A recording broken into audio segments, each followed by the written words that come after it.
obviously very embarrassing for Mel, and he was incredibly drunk at the time, which, I don't know, Dave thinks is an excuse. A lot of people don't think is an excuse, but he loved it. But they went around and talked to a lot of the big agents and producers and studio heads that are Jewish and said, could you ever work with Mel Gibson again after what happened? And to a person, they all said, sure, why not?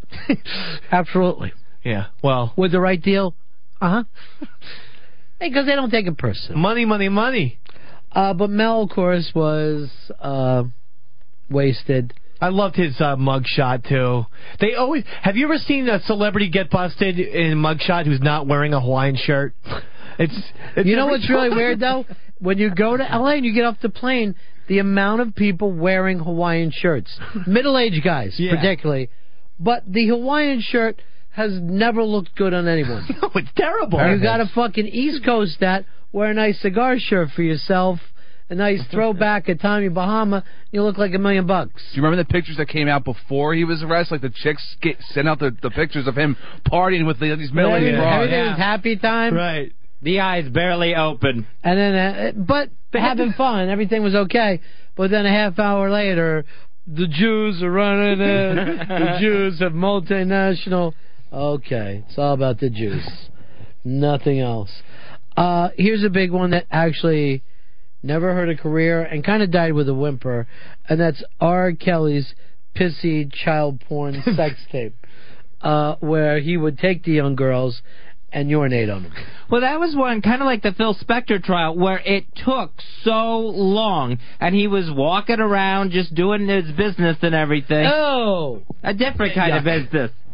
Where it took so long for that trial to finally happen, and then acquitted. Charges thrown out. Yuck. Didn't like it, huh? Not a fan. I wasn't a fan. You know what? I think you have to be somewhat, just have a tiny morsel of interest in the celebrity. And when the music is awful. Yeah, and when it's that shitty, and you know that he can fly, and he believes he can fly, you're like, okay, I get R. Kelly. I'm never going to listen to his songs. I don't care about a scandal. So that one was a miss for me personally. This is one I don't know how it played across the country, but here in New York it was beloved on the gossip pages, and that's Chrissy Brinkley losing yet another husband, this one to Peter Cook. Was it architect is what his so-called job is. And he, of course, was with a extremely young, barely legal teen, who, by the way, was also beautiful. Hot as fuck. Holy shit. Yeah, she was gorgeous. Long Island skank. He was just fucking... it all happens on Long Island, doesn't it? That's where it is. I think that was fun, because when we saw how young the girl was, plus they interviewed her, I think, where she worked, a toy store, and we kept getting more details of Peter Cook, like, hiding money under a rock for her to show up later and find. Yeah, you're remembering a lot more about it than me. That's amazing. I have no idea what you're even saying right now. All I know is that he banged a girl, and I think he even hired her for a while. Yeah, she was always nanny, the smart move. Why don't you work here at work? There was a lot of nanny banging, though, because Jude Law had a nanny banging situation. That made the front page of the Post. People love doing that stuff. You're always going to get... I think Hugh Grant might have had a nanny-type deal. I mean, obviously, Divine Brown was the 90s, but I think Hugh Grant had... he might have had a nanny situation as well. Well, you know, it's interesting. I think if you're a woman and you're like, oh, the kids are too much, and Dave, your kids are that little... It would be insane to bring a pretty young girl into that house with you there. It's asking for trouble. Maybe not the first night, maybe not the first month, but trouble is coming. Eventually. Eventually, when mom's away and you're just sitting there and the two of you are bonding. You had a couple of pops. Who needs that kind of temptation? Is this my home or fucking Hooters? Where am I living right now? So, I mean, one of the ways to stay out of trouble is to stay away from temptation. If you're an alcoholic, don't hang out in bars. If you got off heroin, don't hang out with your old junkie friends.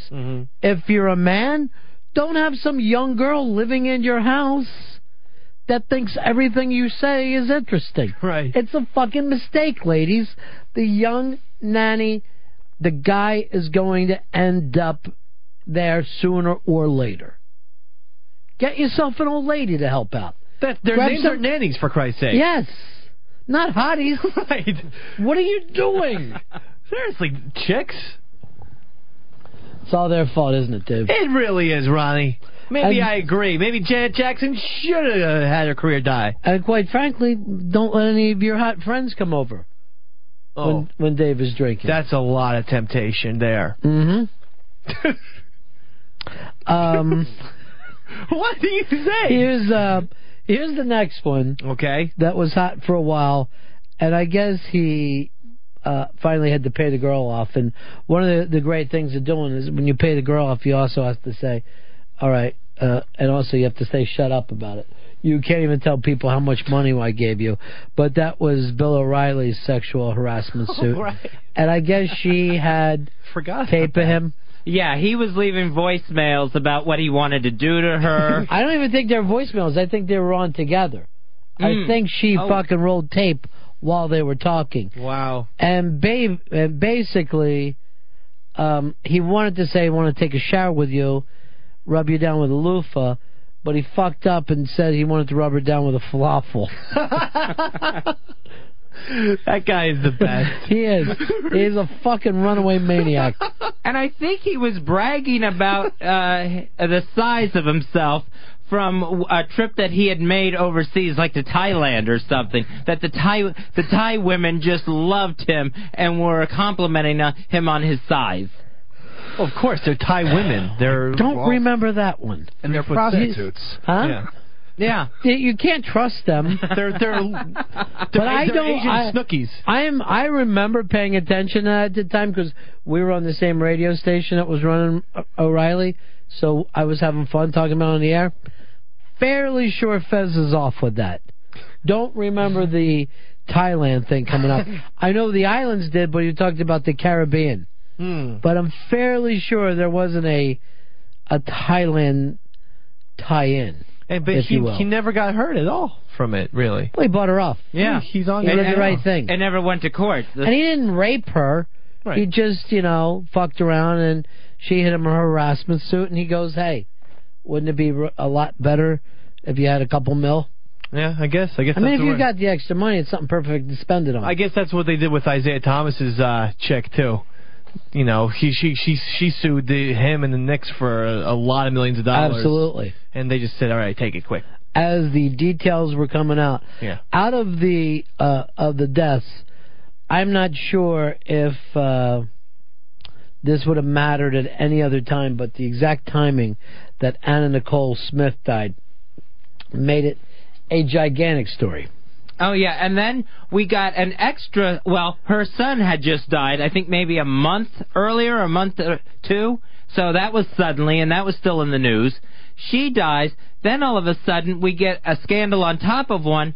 Who's the real father of the baby that's left behind? Did we ever figure that out? Yeah, it was Larry Burkhead. And he is? Larry Burkhead, I think, was... some kind of photographer or something. Yeah, a friend of hers. It was like the debate was between that and Howard K. Stern, her And why lawyer. did we ever care about Anna Nicole? When did she ever do big? Originally was her first scandal. She was a big model who married an old guy. Oh. And everyone was like, oh, she's marrying for the money and all that type of BS. So she just fucking trained wrecked her way through life. Yeah, she was amazing. And she had even gotten to the U.S. Supreme Court over getting that guy Marshall's money. But I'm pretty sure she was a Playboy or at least maybe a Penthouse model. She was a guest model. What's that? She was a big guest model, then she went to Playboy. But she went to Playboy after she was famous, though, right? Yeah. She didn't Playboy at first. I thought she did Playboy, then married the old dude. In that order. That's what normally happens. Because there's a lot of Playboy, most Playboy models, you have no idea who the fuck they are. It wouldn't be out of the realm of possibility. Now, by the way, this was after her modeling days, but before her real train wreck days. I guess just when her reality show started, we were all on Hooters on 57th Street. She came in with the whole Addams family, including the lesbian nanny, the helper. Yeah. You could tell that she kind of had a pretty face, but her body was like any big woman from fucking Wisconsin. Really? Yeah. I mean, there was no